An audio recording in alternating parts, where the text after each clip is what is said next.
முதலாவது அமர்வு தொடங்குகிறது. நெறியாளராக மாரிராஜ் அவர்களையும்,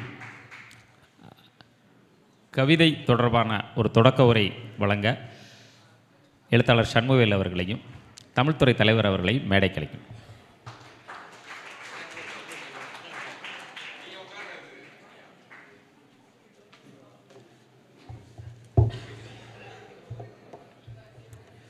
நேரங்கருதி விரைவாக ஆரம்பிக்க வேண்டிய ஒரு சூழல். நிறைய மகிழ்ச்சியாக இருக்குது. எங்களுடைய மாணவர்கள் கவிஞர்களாக இருந்து அந்த கருத்தரங்கத்தை நடத்துவது என்பது. முதலாவது அமர்வு பேராசிரியர், பௌதிகத்துறை பேராசிரியர் சண்முகவேல் அவர்கள் ரொம்ப காலத்துக்கு முன்னாடி மோனம் அப்படிங்கிற கல்குதிரை இதிலிருந்து எழுத தொடங்கிய சிறுகதை அண்ணா மணிமாறனுக்கெலாம் நல்லாவே தெரியும்.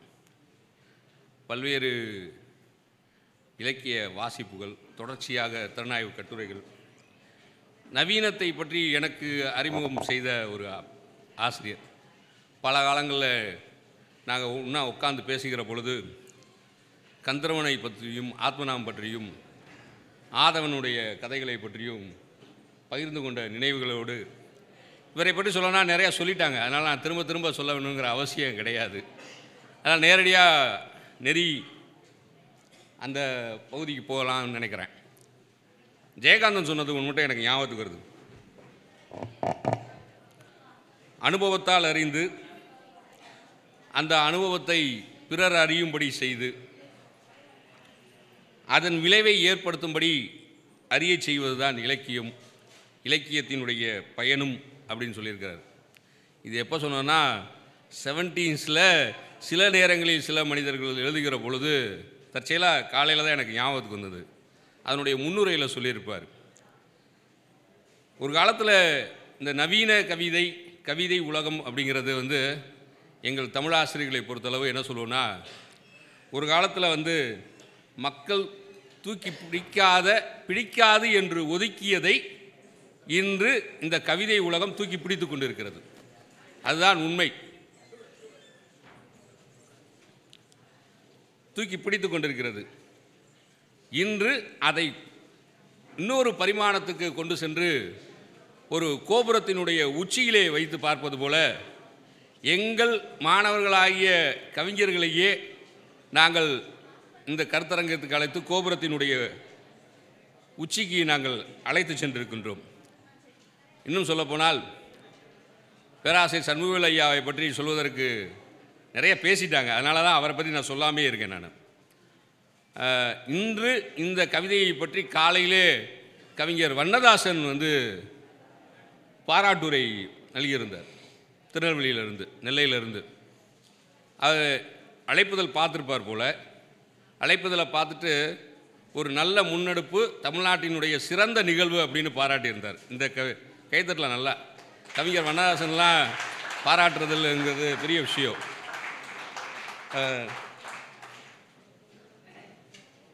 பாரதியிலிருந்து தொடங்கி கவிதையினுடைய மாற்றம் தொடர்ச்சியாக நிகழ்ந்து கொண்டே இருக்கிறது. அந்த வகையிலே நான் பேசணும்னு சொன்னால் நிறையா பேசிடுவேன். கவிதை என்ன செய்யுங்கிறதுக்கெலாம் நிறையா விஷயங்கள் இருக்குது. ஆனால் சுருக்கமாக இந்த வசன கவிதை, எப்பா கொஞ்சம் பேசாமல் இறையா, ஏயா, வசன கவிதை, புதுக்கவிதை, நவீன கவிதை, இதை பற்றி ஒரு மிகப்பெரிய பேருரை ஆற்றுவதற்காக அன்பிற்கினிய எங்களுடைய நண்பர் பேராசிரியர் முனைவர் இரா சண்முகவேல் அவர்களை அன்போடு அழைக்கின்றேன்.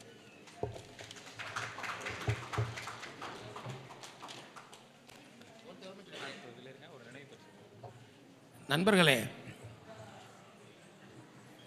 நவீன இலக்கியம் அது தொடர்பாக ஏற்கனவே பேராசிரியர் ஆனந்தகுமார் 1.5 மணி நேரம் பேசினார். மாடர்னிட்டி, மாடர்னைசேஷன், தமிழ்நாட்டுக்கு எப்படி நவீனம் வந்தது, எங்கிருந்து வந்தது,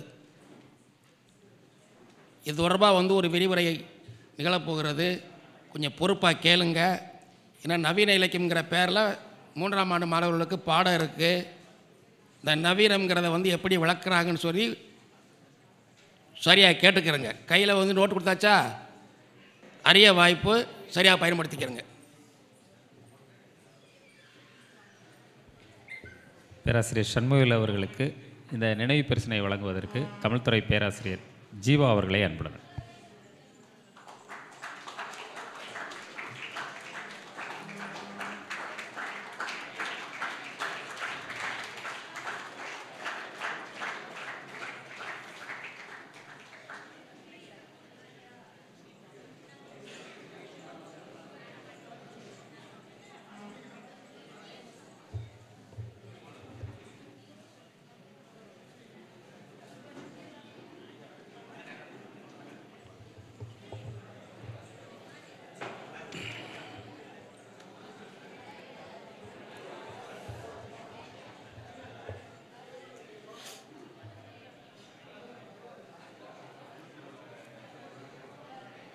அவையோர் அனைவருக்கும் வணக்கம்.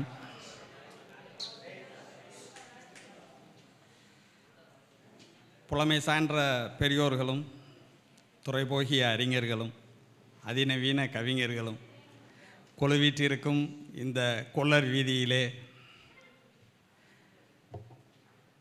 கோனூசி விற்க முடியுமா? இலக்கியத்தின் பால் கடல் நக்குபு ஆசை பற்றி அறையலுற்றேன் என்று வந்திருக்கிறேன்.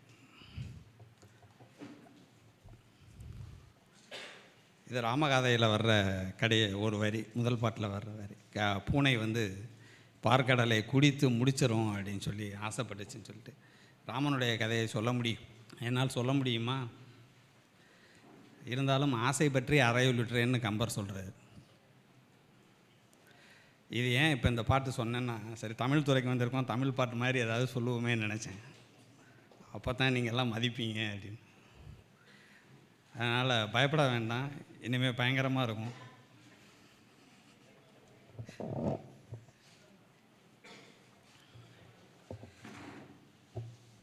எனக்கு கொடுக்கப்பட்டிருக்கிற தலைப்பு வச்சன கவிதை, புதுக்கவிதை, நவீன கவிதை.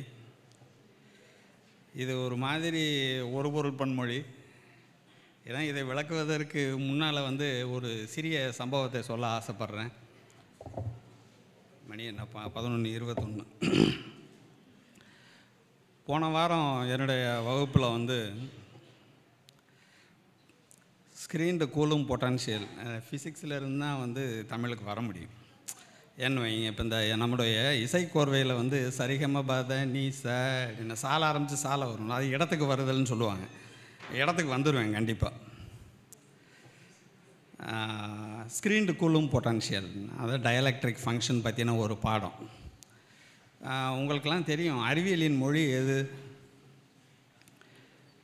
உலகளாவிய அறிவியலின் மொழி ஆங்கிலம் இல்லை, தமிழும் இல்லை, கணிதம். அறிவியலை சொல்வதற்கு கணிதம் மட்டும்தான் பயன்படும். உலகம் பூராவும் கணித சமன்பாடுகளால் தான் வந்து அறிவியலை வந்து விளக்க முடியும். அப்போ இந்த டயலெக்ட்ரிக் ஃபங்க்ஷனுங்கிறது it's a function of ratio, விகிதாச்சாரம். அதை பற்றி ஒரே கணித சமன்பாடுகளாக தான் இருக்கும் அந்த பாடமாக. இடையில் புகுந்து நீங்கள் வந்து மொழியால் விளக்குவதற்கு அதிக வாய்ப்பில்லாத ஒரு பாடம் அது. அதனால் ஒரே கரும்பலகை முழுவதும் கணித சமன்பாடுகளால் ரொம்ப இருக்கும். மாணவர்கள் மயான அமைதியாக இருப்பாங்க. எழுதி முடிச்சுட்டு புரிஞ்சிருச்சுல அப்படின்னு கேட்டாங்க, எல்லாம் பேசாமல் இருந்தாங்க. ஞாயிறு காயும் வெவ்வரை மருங்கில் வெண்ணெய் உணங்கற் போல் பரந்தன்று இந்நோய் நோன்று உலர்க்கு அரிதே அப்படின்னு சொன்னேன். இதுக்கு நீங்கள் டயலெக்ட்ரிக் ஃபங்க்ஷனே நடத்திடலாம் அப்படின்னு சொன்னேன். நண்பர்கள் இருக்காங்க. நண்பர்கள்னால் வந்து எப்போவும் சில் பண்ணிவிட்டு ஃபன் பண்ணிவிட்டு ஜாலியாக இருக்கிறது மட்டும் வந்து நண்பர்கள் கிடையாது. ஏதாவது ஒரு இக்கட்டு நண்பர்களுக்கு இருக்கும். ஏதோ நமக்கே தெரியாமல் நம்ம நண்பர் வந்து வேறு ஏதோ ஒரு பாதையில் போகிறாரு அப்படின்னா அவரை இடித்துரைக்கணும். அப்போது ஒரு நண்பர் வந்து தன்னுடைய தோழன் வந்து ஒரு பொண்ணு பின்னாடி போய்கிட்டு இருக்காரு, பொண்ணை என்ன சொல்கிறது காதலிக்கிறார். அப்போது அவரை வந்து அது வந்து ஒரு டேஞ்சர்னு இவருக்கு படுது, யாருக்கு தோழனுக்கு படுது. அதனால் அவர் வந்து கூப்பிட்டு தலைவனை கூப்பிட்டு, நீ அந்த பொண்ணு பின்னாடி போகிறதெல்லாம் சரியில்லை, அந்த பொண்ணை காதலிக்காத, அந்த பக்கம் பெரிய பள்ளம் விழுந்துருவ அப்படின்னு சொல்லி திட்டுறார். அப்போது அந்த தலைவன் சொல்வதாக வரும் பாடல் இது எதில் வருதுன்னு எனக்கு தெரியல. இடிக்கும் கேளிர் நும்குறையாக நெருக்கல் ஆற்றினோ நன்றுமன் தில்ல ஞாயிறு காயும் வெவ்வரை மருங்கில் கையில் ஊமன் கண்ணின் காக்கும் வெண்ணெய் உணங்கற்போல் பரந்தன்று இந்நோய் நோன்று கொளற்கு அரிதே அப்படின்னு அவன் சொல்லலாம். அந்த பாட்டு என்னென்னா, இடிக்கும் கேளிர்னா அது நீ திட்டுறதெல்லாம் சரிதான், சரியான வெயில் வெவ்வரை இந்த பாட்டு தெரியும்னா இதை விளக்கிட்டு இருக்கக்கூடாது. வெவ்வரை மருங்குன்னா சூடான பாறையில் ஒரு வெண்ணெய் பந்து வைக்கப்பட்டிருக்கு. சூடான பாறை, சரியான வெயில், வெண்ணெய் பந்து என்ன ஆகும்? உருக ஆரம்பிச்சிடும். ஞாயிறு காயும் வெவ்வரை மருங்கில் கையில் ஊமன், கையும் இல்லை, அவனுக்கு பேசவும் வராது. கை இருந்தால் அந்த வெண்ணெய் பந்தை எடுத்து கொண்டு போய் இணலில் வச்சிடலாம், பாத்திரத்தில் வச்சிடலாம், ஃப்ரிட்ஜில் வச்சிடலாம், ஏதாவது செஞ்சு காப்பாற்றிடலாம். பிறரை கூப்பிட்டு நீங்களாவது எடுங்கடான்னு சொல்லலான்னு பார்த்தா அவனுக்கு வாயும் பேச வர. கையில் ஊமன் கண்ணின் காக்கும் வெண்ணெய் உணங்கற் போல் பரந்தன்று இந்நோய், காதலை தான் சொல்கிறான். பரந்தன்று இந்நோய் அப்படி பரவிக்கிட்டு இருக்கு, அந்த பாறை முழுவதும் பரவிக்கிட்டு இருக்கு அந்த வெண்ணெய். கையில் ஊமன் கண்ணின் காப்பதை போல் நான் என்னால் ஒன்றும் செய்ய முடியல, I am totally out of control, நீ திட்டுறதெல்லாம் சரிதான் அப்படின்னு சொல்கிறான். அப்படின்னு என் மாணவர்களுக்கு போன வாரம் தான் எடுத்தேன் இந்த பாடத்தை. அதுக்கு டயலெக்ட்ரிக் ஃபங்க்ஷன் பற்றி சொல்கிறதுக்கு ஒன்றும் இல்லாததுனால கொஞ்சம் தமிழ் பாடம் எடுத்துருவோமே அப்படின்னு சொல்லிட்டு இந்த தமிழ் பாட்டை சொல்ல வேண்டியதாகிடுச்சு. இப்போது வசன கவிதை ஒவ்வொன்றா போயிடலாம். சின்ன வயசில் கவிதை எழுதி நண்பர்கள்ட்ட, நான் சின்ன வயசில் கவிதை எழுதி நண்பர்கள்ட்ட வாசித்து காமிச்சோம்னாக்கும் பொறுமையாக வாசிச்சுட்டு, நல்லா இருக்குது இந்த வசனம் எந்த படத்தில் வருதுன்னு கேட்பேன். கவிதை நல்லா இருக்குது இந்த வசனம் எந்த படத்தில் வருதுங்கிறது ஒரு பழைய ஜோக்கு.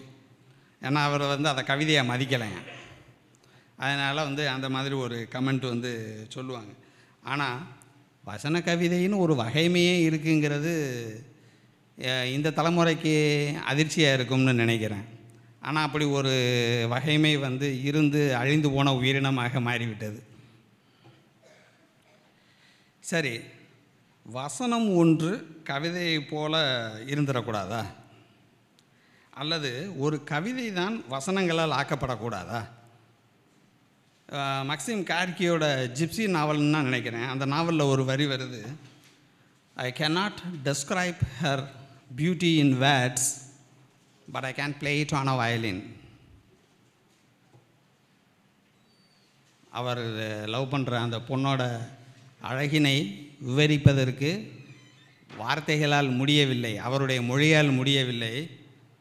என்கிட்ட ஒரு வயலின் கொடுங்க, நான் வேணா அவள் எப்படி அழகாக இருக்காங்கிறத ப்ளே பண்ணி காமிக்கிறேன், வாசித்து காமிக்கிறேன். ஐ cannot describe her beauty in words, but I can play it on a violin அப்படின்னு சொல்லிட்டு ஒரு வரி வரும். இது ஒரு நாவலில் வர்ற ஒரு வரி. ஆனால் இந்த வரி பாருங்கள், மொழியால் விளக்க முடியாததை இசையால் விளக்க முடியுங்கிற ஒரு துணி இருக்குது அதுக்குள்ளே. அது கவிதையின் துணி. இன்னொரு ஒரு வசனம், ஒரு பூங்கா, புல்வெளி, அங்கே 2 பேர் சந்தித்து கொள்கிறார்கள். ஒரு பெண், ஒரு ஆண்.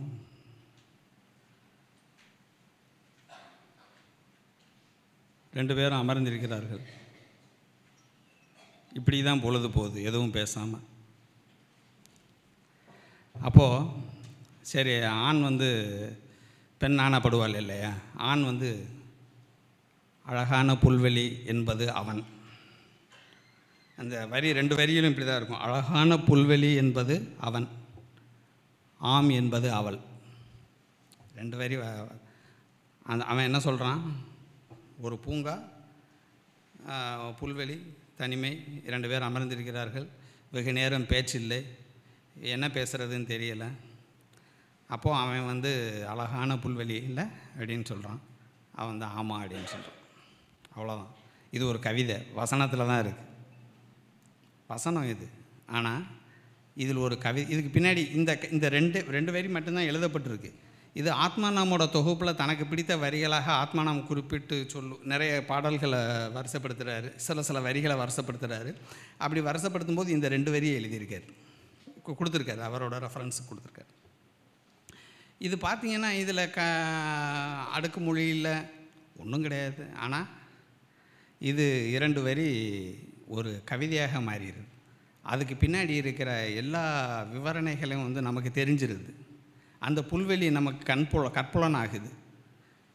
அந்த பசுமையான இடம், குளுமையான இடம், பூங்கா, மரங்கள், செடிகள், அந்த 2 பேர் வந்து பேச முடியாமல் தத்தளித்து கொண்டிருக்கிற ஒரு மாபெரும் மௌனம், எல்லாமே நமக்கு வந்து இந்த சாதாரண மொத்தம் எத்தனை வார்த்தை இருக்குது, அவ்வளோ 7 சொற்கள் தான் இருக்கும். 7-8 சொற்களுக்குள்ளே அது கூட இல்லை. 1 2 3 4 5 6 7 சொற்களில் வந்து இந்த வரி நமக்கு ஒரு பெரிய பின்புலத்தை நமக்கு வந்து தெரிவித்து விடுகிறது. ஆனால் இது வசன கவிதை அல்ல, இது கவிதை. முதல்ல சொன்னது வசனம். இப்போ வசன கவிதை என்றால் நமக்கு வந்து உடனே நினைவுக்கு வருவது பாரதி. ஏன் பாரதி வசன கவிதை எழுதினார் அப்படிங்கிறதுக்கு விதவிதமாக வந்து காரணங்கள்லாம் சொல்கிறாங்க.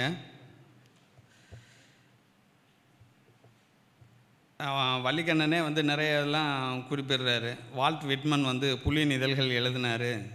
அது மாதிரி ஏன் நாம் தமிழிலும் வந்து முயற்சி செய்யக்கூடாது, முயலக்கூடாதுன்னு தான் வந்து வசன கவிதையை வந்து பாரதி எழுதினார். அவர் பாரதியோட மொழி ஆளுமையினால் அது வந்து ஒரு மிகச்சிறந்த படைப்பாக வந்துச்சு அப்படின்லாம் சொல்கிறாங்க. எல்லாருமே படிச்சிருப்பீங்க, காட்சி, சக்தி, காற்று அப்படிலாம் வந்து இருக்குது, படிச்சிருக்கீங்கல்ல பாரதியோட வசன கவிதை.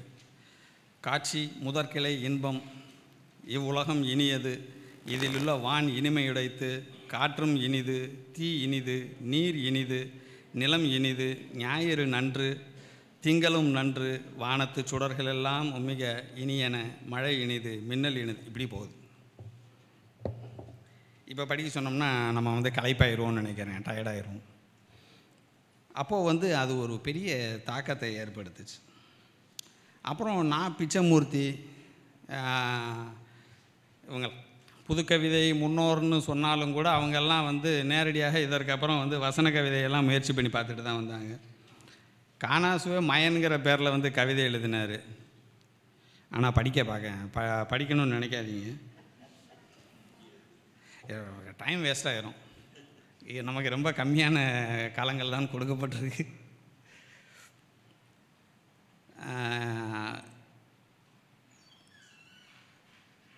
இந்திய தலைவர்கள் அரசியல்வாதிகளை பற்றி ஒரு வரி இருக்குது.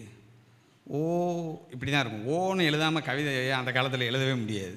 ஓன்னு 3 ஓ போட்டிருப்பார். ஓ இவர்கள்லாம் நாட்டை வந்த விலைக்கு விற்று விடுவார்கள், ஓ அப்படின்னு முடிச்சிருப்பார். அதுதான் கவிதை. எல்லாவற்றையும் விற்பவர்கள் அவருக்கு அவரெல்லாம் வந்து இப்போ இந்த காலத்தில் இப்போ இருக்கிற காலத்தில் இருந்திருந்தாருன்னா அட்டாக்கில் செத்து போயிருப்பார். புதுமை பித்தன் எழுதினார். பிச்சைமூர்த்தி வசன கவிதை எழுதினார்னு சொல்லிட்டேன்னா புதுமை பித்தன் எழுதினார். புதுமை பித்தன் பாரதிக்கு அப்புறம் அந்த மொழி ஆளுமையோட வன்மையான சொற்களால் வந்து கவிதை எழுதினாலும் கூட அங்கே தான் வந்து ஒரு ட்விஸ்ட் இருக்குது. புதுமை பித்தன் எழுதினதை அப்போது வசன கவிதையை பிரபலப்படுத்த விரும்பிய சிலர் புதுமை பித்தன் எழுதின இது வசன கவிதையில் கலிவெண்பான்னு சொல்லிட்டாங்க. கலிவெண்பா ஏன்னா அவர் எழுதினது வந்து யாப்புக்குள்ளே இருந்துச்சான், இது வசன கவிதை இல்லை அப்படின்னு சொன்னான். என்னென்னா இதில் ஒரு முக்கியமான இடம், நீங்கள் என்ன எழுதினாலும் யாப்பு ரொம்ப கட்டுசெட்டானதெல்லாம் கிடையாது, ரொம்ப கட்டுத்திட்டமானதெல்லாம் கிடையாது. யாப்பில் எல்லா வகைமைக்கும் இடம் உண்டு. நீங்கள் நேரடியாக வந்து வசனமாக பாராவாக எழுதலைன்னா கூட ஒரு சில சொல் ஒழுங்கு, ஓசை ஒழுங்கு, பொருள் ஒழுங்கோடு வந்து எழுதுனீங்கன்னா அது ஏதாவது ஒரு யாப்புக்குள் தான் அமையும். ஏன்னா வந்து எப்படி வந்து கற்பினத்தவர்களுக்கு பாட்டும் இசையும் ரத்தத்தில் இருக்கிறதோ தமிழர்களுக்கு கவிதை ரத்தத்தில் இருக்கிறது. கவிதை எழுத முயற்சி செய்யாத ஒருத்தர் கூட இருக்க முடியாது. ஏன்னா நானே வந்து சின்ன வயசில் எழுதியிருக்கேன். ஆனால் இன்றைக்கி தான் எனக்கு கவிஞர் ப்ரொமோஷன் கொடுத்துருக்காங்க. நான் ஸ்கூல் படிக்கும்போது எழுதினேன், அதுக்கப்புறம் எழுதுறதெல்லாம் நிறுத்திட்டேன். அதனால் இந்த வசன கவிதை என்ற வகைமை பற்றி பெருசாக சொல்கிறதுக்கு எதுவும் இருக்கிற மாதிரி தெரியலை. நீங்கள் வேணால் வந்து நான் காமராசன் ஒருத்தர் பாடலாசிரியர் இருந்தார், ஆனால் அவர் கவிதையும் எழுதியிருக்காரு. பன்னீர் மரங்களே, மண்ணில் முளைத்த நட்சத்திர மேடைகளே, மௌன கவிதைகளே, சொர்க்கம் தந்த உங்களின் சிறிய நாதஸ்வர பூக்களை அங்கே ஊதியவள் ஊர்வசியோ, பூச்சுமையில் மேனகை போல் அழகு காட்டும் நீங்கள் மறுநிமிடமே மலர்களை பூமிக்கு சமர்ப்பித்து விட்டு விஸ்வாமித்திர வேஷம் போடுவது ஏன்? இந்த புராண உதாரணம் இல்லாமல் உங்களுக்கு எழுதவே வராது. வானத்திலிருந்து உதிரும் நட்சத்திர விதைகள் உருவம் பெற்று மண்ணில் மலர்ந்த பிறகு மறுபடியும் உதிர்வது ஏன்? இதெல்லாம் கவிதையை நான் இப்போ எழுதியிருக்காங்க. இதெல்லாம் வசன கவிதை. இன்றைக்கி இருக்கிற அதிநவீன கவிஞர்கள் என்ன சொல்லுவாங்கன்னு தெரில. அதனால் இந்த பஞ்சாயத்தை எப்படி முடிக்கிறது? ஒரு வசனம் கவிதையை போல் இருக்கலாம், ஒரு கவிதையோ வசனத்தால் ஆக்கப்பட்டிருக்கலாம். ஆனால் இந்த வசன கவிதை என்னும் வகைமை பற்றி என்ன சொல்ல? அது வழக்கொழிந்தது, அல்லது அது புது கவிதை என்னும் புது வேடம் பூண்டது. அந்த காலகட்டத்துக்கு அப்புறம் வசன கவிதை வந்து புது கவிதைங்கிற புது வேடத்துக்கு வந்துச்சு. அதுக்கப்புறம் தான் அதுக்கு கொஞ்சமாவது மரியாதை வந்துச்சுன்னு நினச்சப்போ பார்த்தா ஒரே கோஷங்கள். புது கவிதைக்கு முன்பாக நம்மை பற்றி நாமே ஒரு மறுபரிசீலனை செய்து கொள்வோம் என்றால், நாம் வந்து செய்யுள் மரபினர்.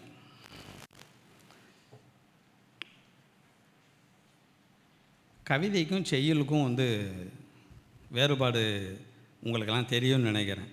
கவிதைன்னா வந்து ஒரு மயக்கம் இருக்குல்ல. கவிதை என்கிற சொல்லே நமக்கு அறிமுகமானது நவீனத்துவத்துக்கு பின்னாடி தான். அதனால் யார் கவிதை எழுதினாலும் கவிஞர்கள்னு சொன்னாலும் அவங்க நவீன கவிஞர்கள், நவீன கவிதை தான். ஏன்னா நமக்கு கவிதை தொல் மரபு அல்ல, அது வந்து நம்முடையது செய்யுள் மரபு. செய்யுள் வந்து என்னது? இந்த கடவுளுக்கு விளக்கம் சொல்லுவாங்கள்ல, கடந்து உள் நிற்பவன் அப்படின்னு. அது மாதிரி செய்யுள் என்பது உள்ளே செய்யப்படுவது, செய்யப்படும் பொருள். நம் செய்யுள் கைவினை பொருள் போன்றது தான், கைவினை பொருள் போன்றது தான். அது ஒரு உயர்ந்த வேலைப்பாடு மிக்க செய்நேர்த்தி கொண்ட ஆனால் பொருள் தான். அந்த பொருளுக்கு வந்து ஒரு மகத்தான விலையெல்லாம் இருந்தது, மதிப்பு இருந்தது, விலை மதிப்பு இருந்தது. அதனால தான் ஒரு ஏழை புலவனை கூப்பிட்டு ஒரு பாட்டு எழுதி, நீ போய் அரச வேலை இதை பாடி, நீ ஏன் கஷ்டப்பட்டுகிட்டே இருக்க, பிள்ளைங்களெல்லாம் வச்சுட்டிங்க வா நீ. அவர் ஒரு கவிஞர் தான், பஞ்சத்துக்கு கவிஞர். சில பேர் பரம்பரைக்கு கவிஞராக இருப்பாங்க, ஒரு பஞ்சத்துக்கு கவிஞர். அவரை கூப்பிட்டு ஒரு பாட்டு எழுதி கொடுத்து, இந்த பாட்டை நீ போய் அரச சபையில் பாடி, நீ ஏன் எழுதுனதா சொல்லி பாடி பரிசு வாங்கிக்கணும். கொங்குதேர் வாழ்க்கை அஞ்சரை தும்பி காமம் சப்பாது கண்டது மொழிமோ பயிலியது கழிய நட்பின் மயில் எயில் செறி எயிற்று அறிவை கூந்தலின் அறிவும் உளவோ நீ எரியும் பூவே அப்படின்னு வேகமாக பாடி முடிச்சிடுவார். இப்படி தான் நாயேஸ் பாடி அங்கே பரிசு வாங்குவார். ஆனால் அங்கே பரிசு கொடுக்க ஒரு புலவர் பரிசு பெறும்போது இன்னொரு புலவரால் ஒத்துக்கொள்ள முடியாதுல்ல. நக்கீரர் வந்து இந்த பாட்டு பிழையானது, விமர்சன கருதுகோள்ங்கிறது அதுதான். அந்த பாட்டு அதை படிக்கும்போது எவ்வளவு ஓசை இன்பம் இருந்தது, எவ்வளவு ஒழுங்கு இருந்தது, யாப்பு இருந்தது. ஆனால் நக்கீரர் என்ன சொல்கிறாரு? அதில் பொருள் ஒழுங்கு இல்லை அப்படின்னு சொல்கிறார்.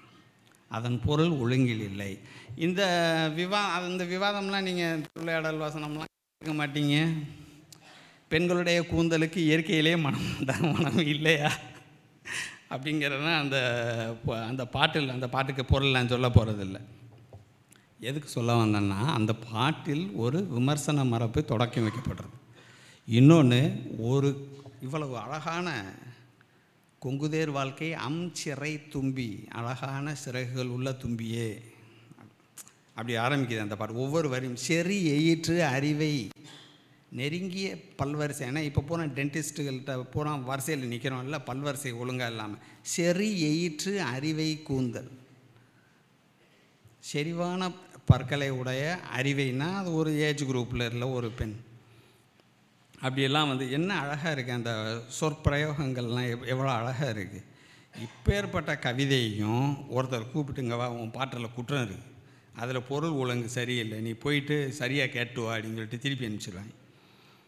அப்போது செய்யுள் என்பது இவ்வளவு மதிப்பு மிக்கதாக பண்ண மாட்டேங்க. நான் ஒரு பாட்டு எழுதி தரேன், நீ இதுக்கு போயிட்டு ஒரு கைப்பிடி பொன் வாங்கிட்டு வான்னு சொல்கிற அளவுக்கு ஒரு செய்யுள் மரபு உள்ள ஒரு வம்சம் நம்ம.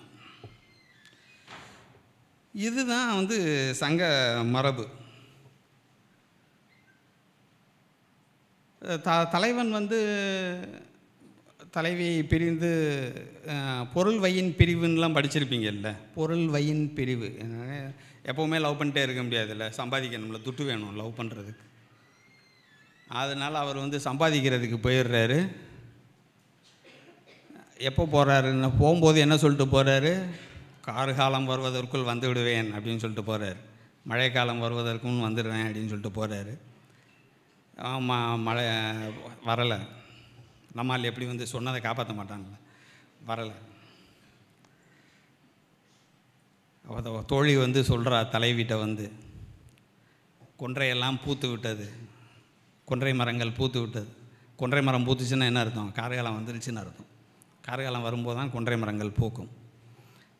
கொன்றை பூத்து விட்டது அப்படின்னு அவள் சொல்கிறா. அதுக்கு காரணம், அதுக்கு என்ன அர்த்தம், உன்கிட்ட சொல்லிட்டு போன ஆள் வரல அப்படின்னு அர்த்தம்.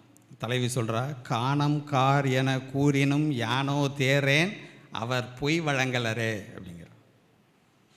இயற்கை பொய் சொல்லும். ஏன் கொன்னை பூத்துச்சுன்னா மழைக்காலம் வந்துருச்சுன்னு அர்த்தமா?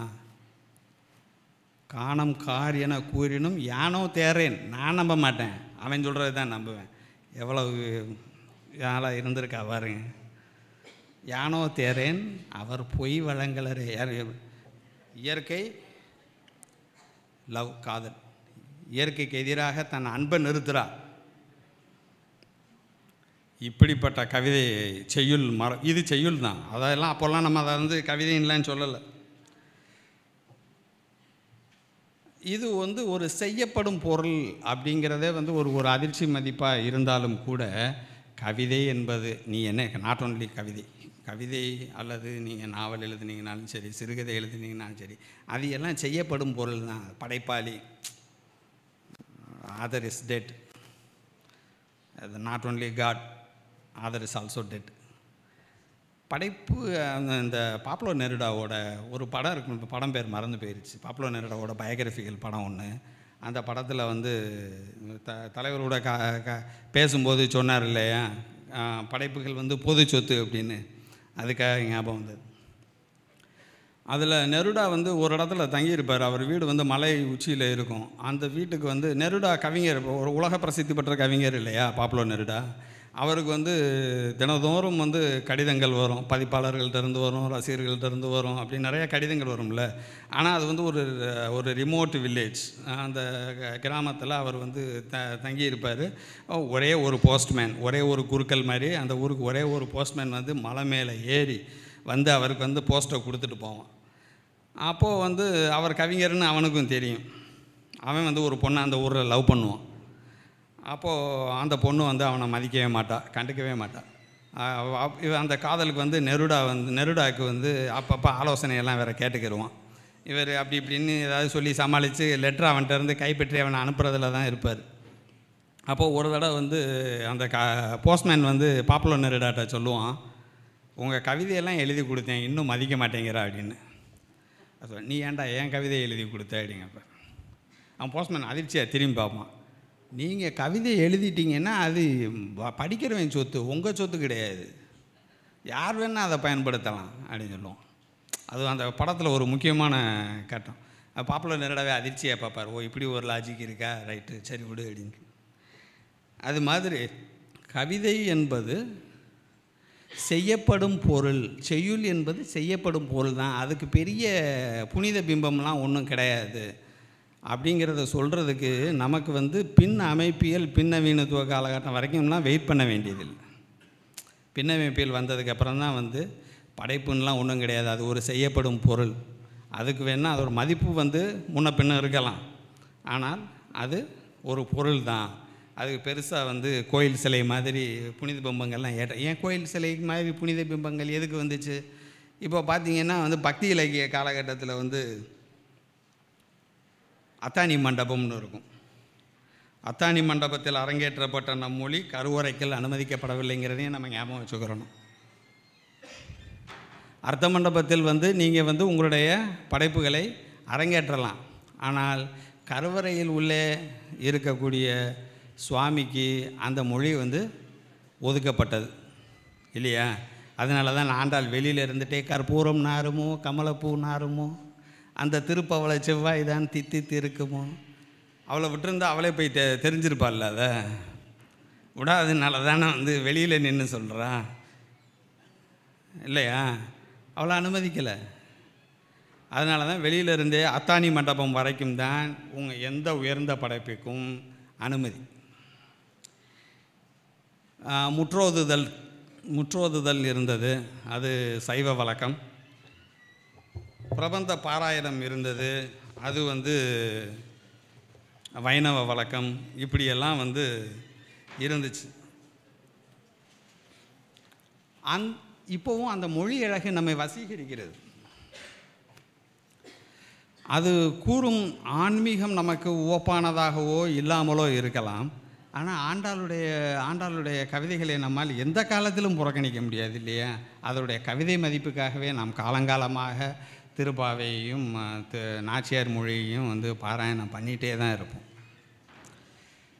அதனால தான் அதுக்கு அந்த பக்தி இலக்கிய காலகட்டத்துக்கு அப்புறம் வந்து அந்த சொல்லுக்கு வந்து இந்த புனித பிம்பம் எப்படி கட்டமைக்கப்பட்டதுங்கிறத வந்து நம்ம ஒரு ஆய்வு பண்ணி பார்த்தோம்னா, இது கோயிலுக்குள்ளே போயிட்டு வந்ததுக்கப்புறம் தான் இப்படி ஆகிருக்கும்னு நினைக்கிறேன். அதுக்கு முன்னாடி வரைக்கும் அது வெறும் செய்யுளாக தான் இருந்தது. அப்போ பாரதி வரைக்கும் வந்து மந்திரம் போல் வேண்டுமடா சொல்லின்பம். ஏன் சொல்லாக இருக்கக்கூடாதா? வெறும் சொல்லாக இருந்துடக்கூடாதா? சொல்லுக்குன்னு ஒரு வைப்ரேஷன் இருக்குல்ல, அதுவாக மட்டும் இருந்தால் போதும் இல்லை. அறம்பாடின கவிஞர்கள்லாம் வேறு இருந்தாங்க. இப்போ வசன கவிதையிலிருந்து புது கவிதைங்கிறது அது ஒரு லேசான புது வேடம்னு சொன்னோம் இல்லையா? அது மாதிரி ஒரு புது வேடம் போட்டு எழுதினாலும் கூட அதில் வந்து நிறைய வந்து வேண்டாத கவிதைகள் தான் அதிகம்.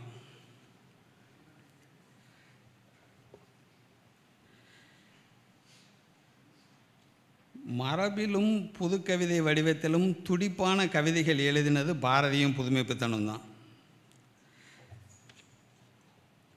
தலை தட்டாத செய்யுள் வேண்டும் என்பது போய் தலையற்ற கவிதை எழுதினார் போதும் என்றது தான் புதுக்கவிதை தோன்றிய கதை. நீங்கள் நல்லா வந்து நம்முடைய மரபார்ந்த விதத்தில் நீங்கள் யோசித்து பார்த்தீங்கன்னா, நமக்கு கவிதை மரபு யாப்பு உடையது, யாப்பு கட்டுமானம் உடையது. இசை மரபு சுர கட்டுமானம் கொண்டது. சுர கட்டுமானம் கொண்ட நீங்கள் வந்து இசை கச்சேரிகளுக்கு போயிருந்தீங்கன்னா கேட்டிருப்பீங்க. சுர கட்டுமானம் வந்து அவர் ஆவர்த்தனம் பண்ணும்போது பார்த்தீங்கன்னா அது எல்லாம் இப்போ வந்து ஒரு சம்பூர்ண ராகம் அப்படின்னு ஒன்று இருந்துச்சுன்னா அது 7 ஸ்வரம் பயின்று வரும். 7 ஸ்வரமும் பயின்று வந்தால் அது சம்பூர்ண ராகம். சில ராகங்கள் வந்து 4 ஸ்வரம் பயின்று வரும், 5 ஸ்வரம் பயின்று வரும், 3 ஸ்வரம் பயின்று வரும். அந்த ஸ்வரங்களை மட்டும் வச்சு அந்த முழுமையான ராக கட்டுமானத்தை வந்து எழுப்பணும். அப்படி இருந்தால் தான் அதனுடைய முழுமையான அந்த கட்டுமானம் வந்து நமக்கு அந்த இசை கட்டுமானம் வந்து நமக்கு கிடைக்கும். அதற்குள் தன்னுடைய படைப்பாற்றலையும் கற்பனை திறனையும் பயன்படுத்தி ஒரு பாடகன் பாடுகிறார். அதனால தான் அந்த காலத்தில் தோடியெல்லாம் 3 நாள் பாடியிருக்காங்க. 3 நாள் ஜெயமோகன் நாவல் எழுதுகிற மாதிரி எழுதியிருப்பாங்க போல். 3 நாள் ஒரே ராகம்தான். அப்படியே சாப்பிட்டு வந்து கேட்டுகிட்டே இருந்திருக்காங்க.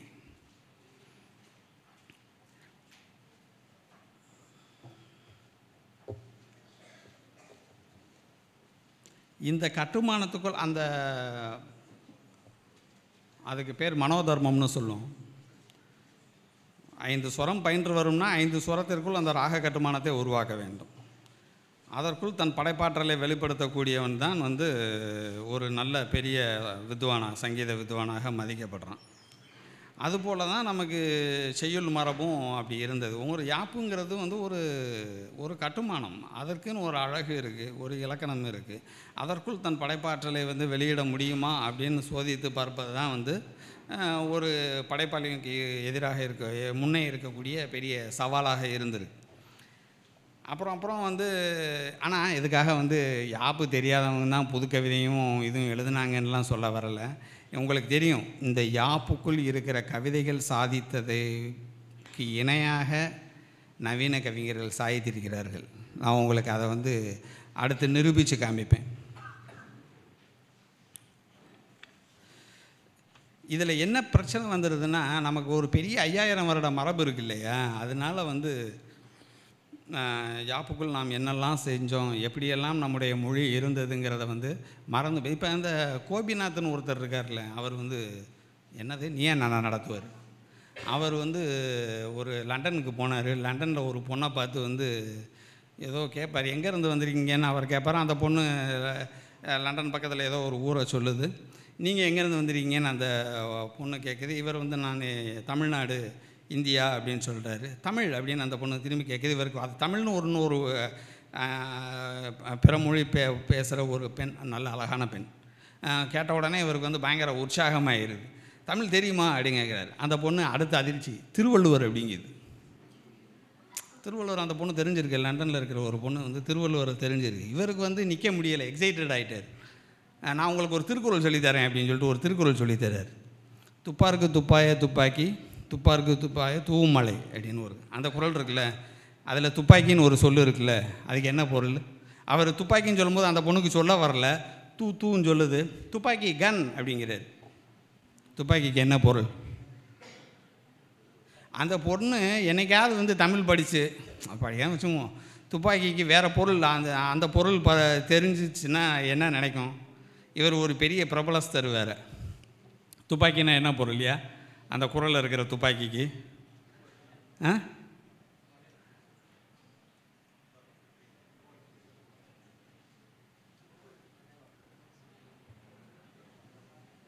உணவை சமைத்தல், சமைக்கப்பட்ட உணவுன்னு அர்த்தம். துப்பாருக்கு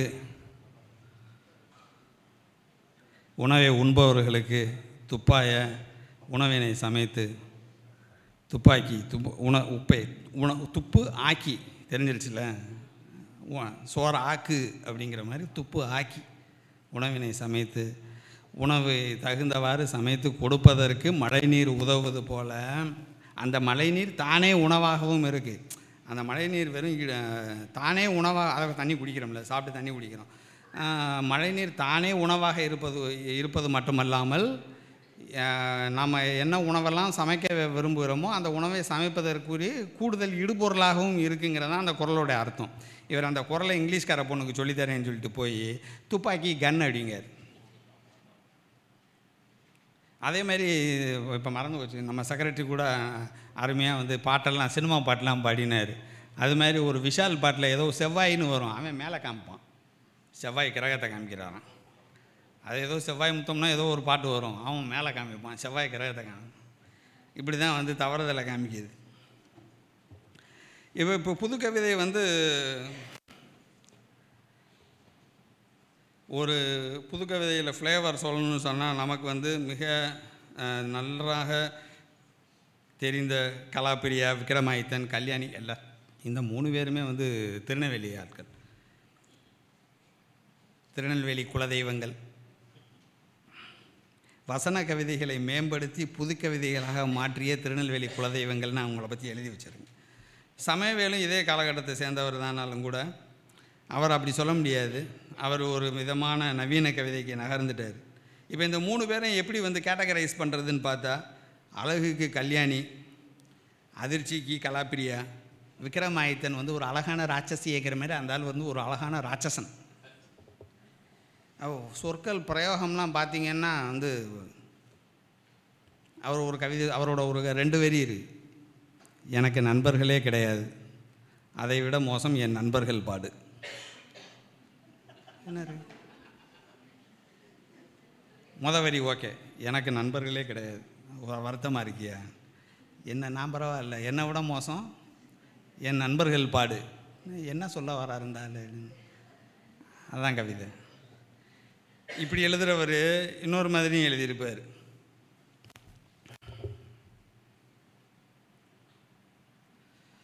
கடைசி 2 வரி வந்து எப்போவுமே எனக்கு மறக்க முடியாது. இருந்தாலும் முதலில் இருக்கிற சில வரிகள், கொஞ்சம்தான். எரிய வேண்டிய தீக்கு எண்ணெய் வார்த்து வளர்த்து, அணைக்க வேண்டிய தீக்கு தண்ணீர் கொட்டி அவித்து, அக்கினியின் இயற்கை அழியாது காக்கலாகாதா? உலகுயிர்க்கெல்லாம் முளை தரும் அம்மையே, தலைமாலை சூடி திரியும் சுடலைக்காளியே. வைப்ரண்ட்டாக இருக்குல்ல அந்த வரி. உலகுயிர்க்கெல்லாம் முளை தரும் அம்மையே, தலைமாலை சூடி திரியும் சுடலைக்காளியே. கவிதைன்னா வந்து அழகுணர்ச்சி இருக்கணும், அப்படி வந்து வடிவ அழகெல்லாம் இருக்கணும். எந்த ஆள் பாருங்க, வந்து தலைமாலை சூடி திரியும் சுடலைக்காளியை பற்றி பாடி, அவளே ஒரு அழிவு சக்தி கொண்ட ஒரு கடவுள். அவளை வந்து உலகை காப்பாற்றுறதுக்கு நீயாவது ஏதாவது பார்த்து செய். என்ன செய்யணுன்னா, எரிக்க வேண்டியதெல்லாம் எரிச்சிரு, வளர்க்க வேண்டியது வளர்த்து விடு அப்படின்னு சொல்லிவிட்டு அந்த காளிக்கு வந்து ஒரு விஞ்ஞாபனம் வைக்கிறார். இப்படி எழுதுவார். இப்படி எழுதினவர் தான் அப்படியும் எழுதியிருக்கார். எனக்கு நண்பர்களே இல்லை, என்னை விட மோசம் என் நண்பர்கள் பாடு. இது இந்த இணைவு இருக்கு இல்லையா, அப்படி எழுதினவர் தான் இந்த வரிகளையும் ஒரு வைப்ரண்ட்டான வரிகளையும் எழுதுகிறாருன்னா, இது வந்து நம்முடைய மரபிலிருந்து வருது. அதை கைவிடாது இருக்காங்க இவங்க. அதுதான் ஒரு முக்கியமான விஷயம். நமக்கு அகமும் புறமும் போல் அந்த காதலும் புரட்சியும் வந்து கவிதை உலகை ஆட்டி படைச்சிச்சின்னா அது வந்து மிகையான வார்த்தை இல்லை. ஒரு காலகட்டத்தில் பார்த்திங்கன்னா, அது ஒன்று அகமாக இருக்கணும் இல்லாட்டி புறமாக இருக்கணும் அப்படின்னு ரொம்ப ஈஸியாக கேட்டகரைஸ் பண்ணிட்டு போனீங்கன்னாலும் கூட, காதலையும் புரட்சியும் தான் புது கவிதை என்று இருந்த காலத்தில் காரி துப்பினாலும் கவிதையும் தான் சொன்னது தான் நவீன கவிதை. நீங்கள் நான் சொன்னதை நம்பலைனாகும் வந்து பசுவையா ஒரு கவிதை எழுதியிருக்காரு. சுந்தரராமசாமி தான் பசுவையாங்கிற பேரில் கவிதை எழுதியிருப்பார். அது காரி சுடுமணலில் காரி துப்புனா அது எப்படி வருதுங்கிறத பற்றி ஒரு வரி எழுதியிருக்காரு.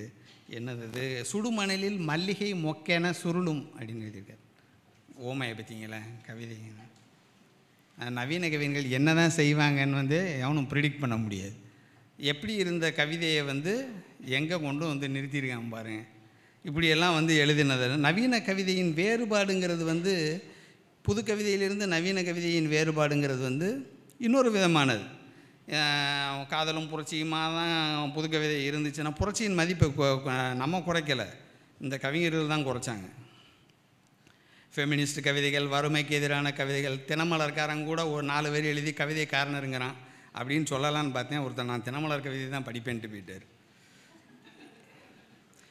இந்த மாதிரி மலின புரட்சி கவிதைகளுக்கு ஒரு மாற்றி அதுக்கு வந்து ஒரு நாகரிகமான பெயர் வந்து நவீன கவிதை தான் வச்சுச்சு. இந்த கவிதையெல்லாம் இல்லை, அரசியல் கவிதை. அரசியல் கவிதைன்னு ஒன்று இருக்குது. நிறைய பேருக்கு மனுஷபுத்திரனை பிடிக்குமா பிடிக்காதான்னு தெரில, எனக்கு அவ்வளவா பிடிக்காது. இருந்தாலும் அவருடைய வந்து அரசின்னு ஒரு கவிதை இருக்குது. எப்போன்னா ஜெயலலிதா வந்து இப்போ இருக்கிற ஆட்சியை போல் ஒரு மகத்தான கொடூரமான ஆட்சியை நடத்தி கொண்டிருந்த போது அவர் அரசின்னு கவிதை எழுதினார். அந்த கவிதை வந்து பயங்கர ரீச் இருந்துச்சு. அதுக்கு வந்து அரசியல் கவிதைன்னு ஒரு புதிய திறப்பை வந்து உண்டு பண்ணிச்சு. அதுக்கப்புறம் தான் வந்து கவிதைகள் வந்து ஒரு பெரிய அரசியல் பார்வையோட, அரசியல் விமர்சனங்களோட இதெல்லாம் கவிதைகள் வந்து வர ஆரம்பித்தது. இப்போ நவீன கவிதைன்னு சொல்கிறோம்ல, அது வந்து வசன கவிதை இருக்குது, புது கவிதை இருக்குது. அதுக்கப்புறம் நவீன கவிதைன்னு சொல்கிறது காலகட்டம் சார்ந்ததா. இப்போது மாடர்ன் லிட்ரேச்சர்னு படிக்கிறாங்க லிட்ரேச்சர் ஸ்டூடெண்ட்ஸ், நவீன இலக்கியம்னு படிக்கிறாங்க. இப்போ ஆங்கிலத்தில் பார்த்திங்கன்னா வந்து வர்ஜீனியா உல்ஃப் எழுதின ஒரு நாவலில் ஒரு ஃபுல் ஸ்டாப் வரும். இந்த ஃபுல் ஸ்டாப்புக்கு பின்னாடி இருக்கிறது பூரா தான் நவீன இலக்கியம் அவங்க எழுதினப்போ. இதுக்கப்புறம் இருக்கிறது தான் நவீன இலக்கியம்னு சொன்னாங்க. என்ன சொல்ல வராங்கன்னா, நவீன காலகட்டம் அப்படிங்கிறத வந்து சொல்ல வராங்க. நவீன காலகட்டம் எப்போது துவங்கியது அப்படின்னு இலக்கியத்தை பார்த்து யார்கிட்ட கேட்டால் யாராலையும் சொல்ல முடியாது. அது ஒரு மரபின் தொடர்ச்சி. ஆனால் அதுக்கு அப்படி கேட்குற ஆளுகளுக்கு ஒரு பதில் சொல்லணுங்கிறதுக்காக வர்ஜீனியா உல்ஃபோட இந்த நாவலில் இத்தனாவது பாராவில் ஒரு ஃபுல் ஸ்டாப் வருது இல்லை, அதுக்கப்புறம் இருக்கிறது பூரா நவீன இலக்கியமியான்னு சொன்னாங்க, பதில் சொன்னாங்க. இப்போ ஃபிசிக்ஸில் வந்து மாடர்ன் ஃபிசிக்ஸ் இருக்குது. ஃபிசிக்ஸில் மாடர்ன் ஃபிசிக்ஸ்னு ஒரு சப்ஜெக்ட் இருக்குது. எதுக்கப்புறம் மாடர்ன் ஃபிசிக்ஸ் வருதுன்னு தெரியுமா அப்படின்னு மாணவர்கள்ட்ட கேட்கறது எப்போதும் எனக்கு வழக்கம். 1900 மேக்ஸ் பிளாங்க்ஸ் மாறிலின்னு ஒன்று இருக்குது, ஹெச்ன்னு போட்டிருப்பார். அதை கண்டுபிடிச்சதுக்கப்புறம் வந்து ஃபிசிக்ஸ் வந்து மாடர்ன் ஃபிசிக்ஸ் ஆயிடுச்சு. ஹெச்சுக்கு முன்னாடி ஹெச் பயன்படுத்தாத கணித சமன்பாடுகளில் ஹெச் பயன்படுத்தாத சமன்பாடுகள் முன்னாடி இருக்கும்ல, அது பூரா வந்து கிளாசிக் ஃபிசிக்ஸ். அதுக்கு பின்னாடி இருக்கிறது பூரா வந்து மாடர்ன் ஃபிசிக்ஸ். எவ்வளோ சிம்பிளாக இருக்குது ஃபிசிக்ஸில், இப்படி இலக்கியத்தில் சொல்ல முடியாது. எதுக்கப்புறம் மாடர்ன் லிட்ரேச்சர் ஆரம்பிக்குதுன்னு தமிழில் சொல்ல முடியுமா? நீங்கள் கண்டுபிடிச்சி ஏதாவது ஒரு ஃபுல் ஸ்டாப்பை கண்டுபிடிங்க.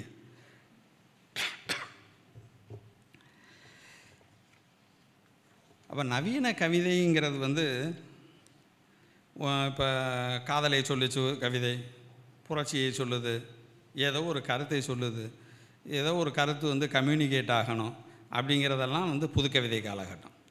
நவீன கவிதை என்பது ஏதோ ஒன்று சொல்லத்தான் வரும், ஆனால் அதுக்கு வந்து ஒரு ஃப்ரேம் ஆஃப் ரெஃபரன்ஸுன்னு ஒன்று, ஒரு ஃபிக்ஸட் ஃப்ரேம் ஆஃப் ரெஃபரன்ஸுன்னு ஒன்று இருக்காது. நிலையான ஃபிக்ஸட் ஃப்ரேம் ஆஃப் ரெஃபரன்ஸுன்னு இருக்காது. இன்டர்ஸ்டெல்லார் படம் பார்த்தீங்களா? அது யார்? Christopher Nolan. இன்டர்ஸ்டெல்லார் படம் மாதிரி தான் இப்போ நம்ம நவீன கவிஞர்கள் வந்து கவிதை எழுதுகிறாங்க. நான் பேசி முடிக்கிற வரைக்கும் நவீன கவிஞர்கள்லாம் வேறு இடத்துலையாவது உட்கார வச்சுருந்துருக்கலாம், பேசுகிறதுக்கே ஒரு மாதிரி இருக்குது. அது மாதிரி இன்டர் டைமென்ஷனல் கவிதை வந்து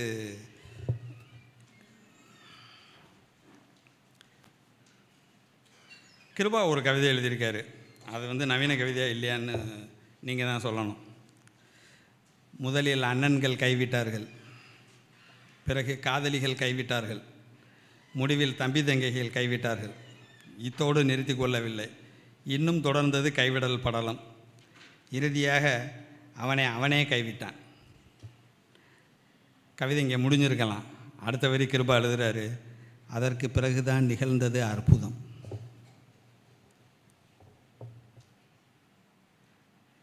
அண்ணன்கள் கைவிட்டார்கள், காதலிகள் கைவிட்டார்கள், தம்பி தங்கைகள் கைவிட்டார்கள். அப்போ அங்கேயாவது நிறுத்தியிருக்கலாம், போதும் நிறுத்து அப்படின்னு அங்கேயாவது நிறுத்தியிருக்கலாம், நிறுத்தலை. அவனே கைவிட்டான், முடிஞ்சிருச்சு. அதுக்கப்புறம் வந்து கிருபா எழுதுகிறாரு, அதற்கு பிறகு தான் நிகழ்ந்தது அற்புதம். அதுக்கப்புறம் என் கவிதையில் ஒன்றும் இல்லை, எழுதலை. அந்த அற்புதம் என்னென்னு படிக்கிறவங்க தான் வந்து கண்டுபிடிச்சிக்கிறோம். இப்படியெல்லாம் வந்து கவிதை இருக்குது. பிரேமில் ஒரு தவிர்க்க முடியாத, மறுக்க முடியாத ஒரு சாதனையாளர். அவர் வந்து வசன கவிதை காலகட்டத்திலேருந்து எழுதுகிறாரு. பிரேமிலை பற்றி சொல்கிறதா இருந்தால் அவர் வந்து தமிழை, இப்போ உங்கள் கையில் ஒரு வளரியை கொடுத்தா என்ன செய்வீங்க? வளரினாலே என்னென்னு நிறைய பேருக்கு தெரியும், தமிழ் துறை இல்லையா, தெரிஞ்சிருக்கும். அது ஒரு தொல்பொருள். அது மாதிரி தமிழை வந்து சொற்களை ஒரு தொல்பொருளை போல பாவித்து எழுதினார். பிரேமில் யாருடைய லீனியேஜ் அப்படின்னு பார்த்தீங்கன்னா, பாரதி, புதுமைப்பித்தன், பிரேமில் அப்படி தான் வந்து அந்த லீனியேஜ் இருக்கிறதுனால அவர்கிட்ட வந்து மொழி வந்து எப்படியோ வந்து விளையாடிச்சு. இத்தனைக்கும் புதுக்கவிதையில் வள்ளிக்கண்ணன் அடுக்கும் கவிஞர்களின் காலகட்டத்தை சேர்ந்தவர் தான். பிரேமிலின் கவிதையில் ஏதோ ஒரு தனித்துவம் இருந்துச்சு. அது என்ன தனித்துவம்? பிரேமிலுக்கு என்ன? இப்போ காணாசு எழுதும் போதும் அவர் எழுதினார், வள்ளிக்கண்ணன் எழுதும் போதும் எழுதினார், அதுக்கப்புறம் வந்து முத்துசாமி எழுதும் போதும் எழுதினார், எல்லா காலகட்டத்தையும் எழுதினார். ஆனால் பிரேமில் கவிதை வந்து அது ஒரு தனி இடம். நீங்கள் வந்து பிரேமிலுடைய ஒரு வரியை வந்து உச்சாடனம் போல் படிக்கலாம். துடித்து அன்று விழுந்த பகலை மீண்டும் மிதித்து நடப்பவளே. இது ஒரு காதல் கவிதைன்னு சொன்னால் நம்ப மாட்டீங்க.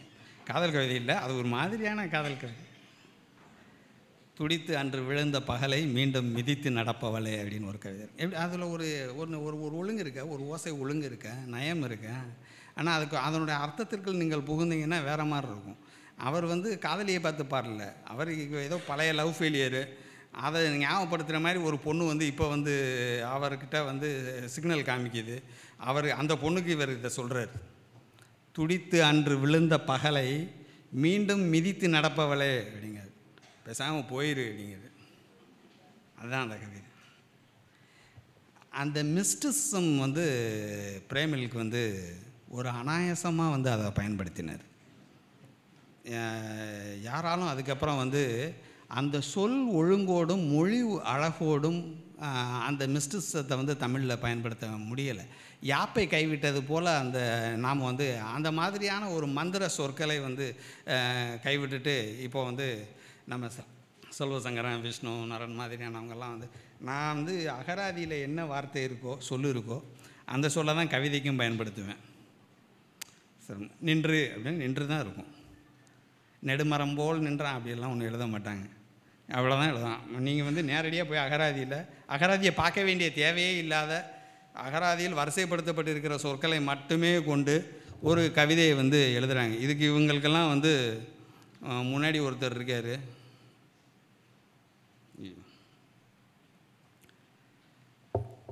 ஒரே ஒரு நிமிஷம்.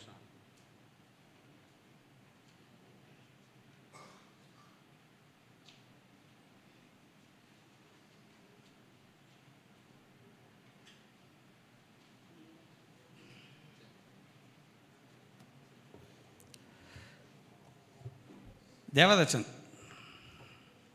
அவர் ஒரு மாதிரி மயக்கும் கவிதை எழுதுவார். அவர் சொற்களில் எந்த மயக்கமும் இருக்காது. நீங்கள் தனித்தனியாக சொல்ல எடுத்து பார்த்தீங்கன்னா அது பூரா வந்து எங்கேயாவது வந்து சோறில் எழுதி போட்டால் கூட வந்து அதுக்கு எந்த தனித்துவமான பொருளும் இருக்காது.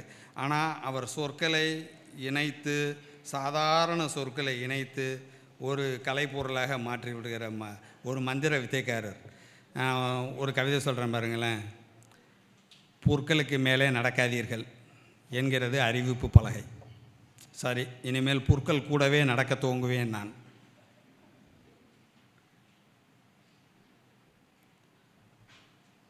கவியரங்க அது மாதிரி திரும்ப ஒருக்கா படிக்கவா?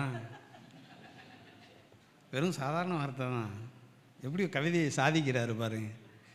புற்களுக்கு மேலே நம்மளும் தானே பார்த்துருப்போம், எல்லா புல் தரையிலையும் புற்களுக்கு மேலே நடக்காதீர்கள் அப்படின்னு எழுதி போட்டிருப்பாங்கல்ல. இவர் அதை ரொம்ப நாள் பார்த்துருக்காரு, கடுப்பாக இருக்கார் போல். அதுக்கப்புறம் வந்து அவர் வேறு உலகத்துக்குள்ளே போயிட்டார். அதுதான் frame of reference. The first frame of ரெஃபரன்ஸுங்கிறது ஒரு புல்வெளி. இவர் அதை எடுத்துகிட்டு போகிற இன்னொரு ஃப்ரேம் ஆஃப் ரெஃபரன்ஸ்னு ஒன்று இருக்குல்ல, நீங்கள் அங்கே போகணும். அப்போ தான் அது கவிதையாகும், அப்போ தான் அது நவீன கவிதையாகும். அது வரைக்கும் அது வந்து அகராதியில் உள்ள சாதாரண சொற்கள் தான். சரி, இனிமேல் புற்கள் கூடவே நடக்க துவங்குவேன் நான். எப்படியா முடியும்? புற்கள் கூட எப்படி நடக்க முடியும்? எப்படி நடக்க முடியும்னு நம்ம வந்து இப்போ புரியாது உனக்கு. வீட்டில் போய் படுத்து பார்த்து யோசித்து பார்த்தா தான் புரியும்னு பலது சொல்லுவாங்கள்ல, அது மாதிரி தான். இதை விட இன்னொன்று இருக்குது. இந்த வகை கவிதைகளில் தான் வந்து இப்போ வந்து முக்கியமாக செல்வசங்கரன்லாம் இதையெல்லாம் மிஞ்சுற மாதிரியான பல கவிதைகள் எழுதிட்டாங்க. இருந்தாலும் நான் இந்த ஒரு கவிதையை மட்டுமே வந்து பல இடங்களில் சொல்லி பெரிய பெரிய எழுத்தாளர்களை மிரட்டியிருக்கேன். தனுஷ்கோடி ராமசாமி வந்து சொல்கிறார், டேய் நீ அந்த ஒரு கவி விடவே மாட்டியா, நீ அதை சொல்லியே வந்து இது பண்ணுற அப்படின்னு. ராமச்சந்திரனா என்று கேட்டார். ராமச்சந்திரன் தான் என்றேன். எந்த ராமச்சந்திரன் என்று அவர் கேட்கவும் இல்லை, நான் சொல்லவும் இல்லை. சாதாரணமாக இருக்குல்ல, இது ஒரு அறிமுக படலத்தில் நடக்கக்கூடிய ஒரு சாதாரண விஷயம். வாங்க வாங்க நிறைய பேரை சந்திப்போம்ல, இந்த மாதிரி ஒரு கூட்டத்தில் வந்து நிறைய பேரை சந்திப்போம். ராமச்சந்திரனா அப்படிங்க, ராமச்சந்திரனா அப்படின்னு. அவர் யாருன்னு இவருக்கு தெரியாது. அவர் வீட்டுக்கு போய் எழுதுறாரு, எந்த ராமச்சந்திரன் என்று அவர் கேட்கவும் இல்லை. அவர் ஏதோ ஒரு ராமச்சந்திரனை எதிர்பார்த்துருப்பார், ஒரு ஸ்ரீராமச்சந்திரனை கூட எதிர்பார்த்துருக்கலாம் அவர். இது ஒரு அந்த காலத்தில் வந்து இது ஒரு முக்கியமான கவிதை.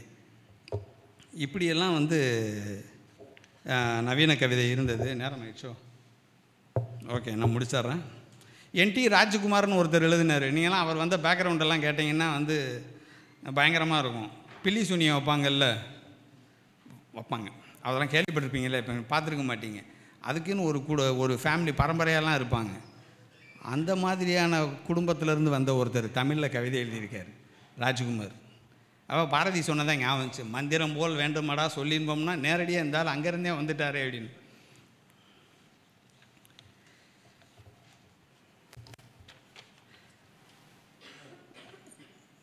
நவீன கவிதையில் வந்து இவ்வளோ பேர் வந்து என்டி ராஜ்குமார், ஃப்ரான்சிஸ் கிருபா, இவ்வளோ பேர் வந்து அதை வந்து புதுக்கவிதையை வேறு மாதிரியான தளத்தில் மாற்றி அமைச்சிருக்காங்க.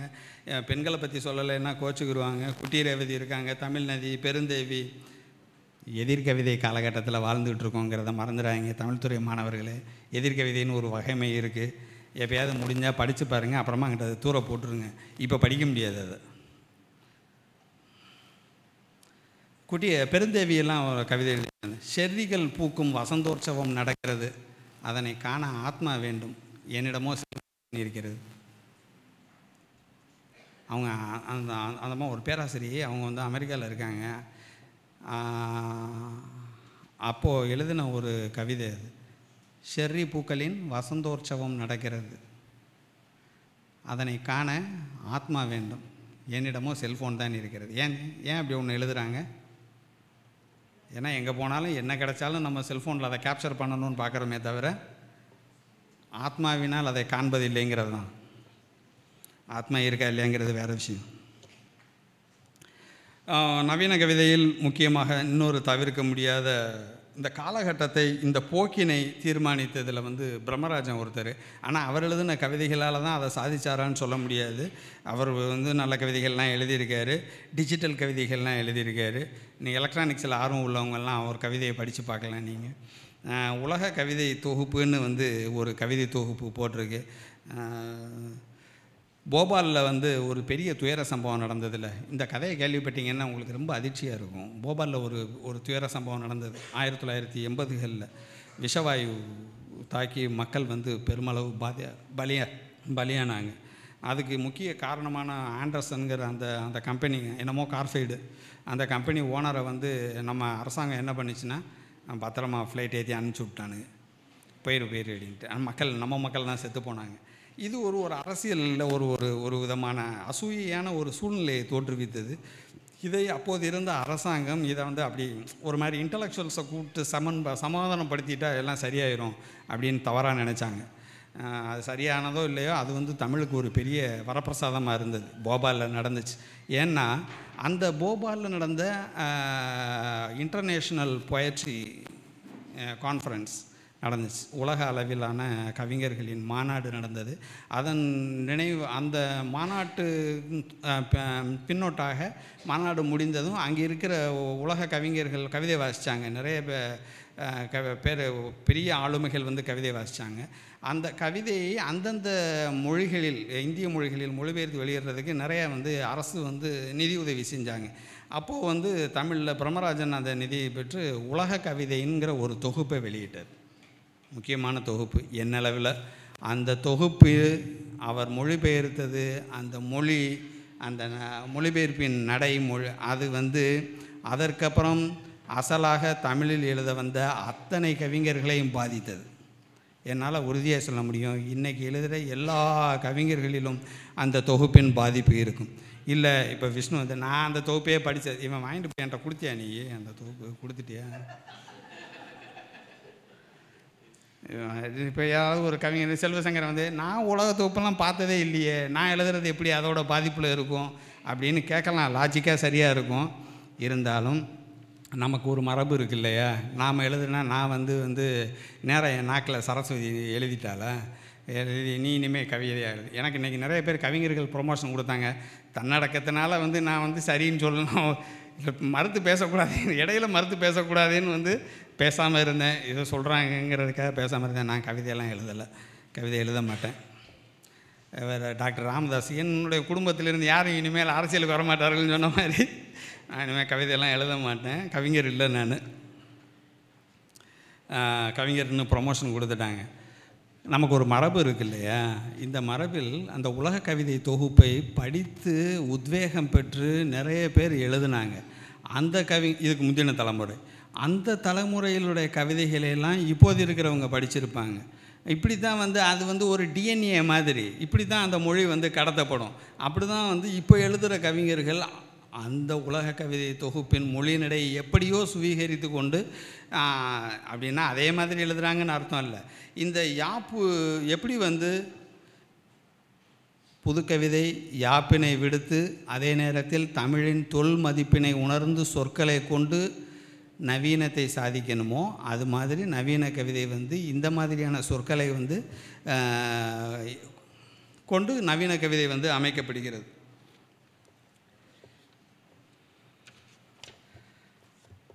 கடைசியாக கவிதைங்கிறது எதுக்கு வேணும்? கவிதை ஏன் தேவை? கவிதை ஒரு பொருள்னு சொல்லிட்டோம். எல்லாத்தையும் செல்ஃபோன் எதுக்கு வேணும்னா உங்களுக்கு பதில் சொல்ல முடியும். எந்த பொருளும் எதுக்கு வேணும்னு கேட்டால் உங்களுக்கு பதில் சொல்ல முடியும். கவிதை எதுக்கு வேணும்? ஒருத்தருக்கு எதுக்கு கவிதை? நம்முடைய எத்தனையோ மனச்சிடுக்குகளால் ஆன நம் அன்றாடத்தில் ஒரு நவீன கவிதை ஒரு முடிச்சை ஏனும் நெகிழ்த்தி விடுகிறது, அது போதும். நன்றி, வணக்கம்.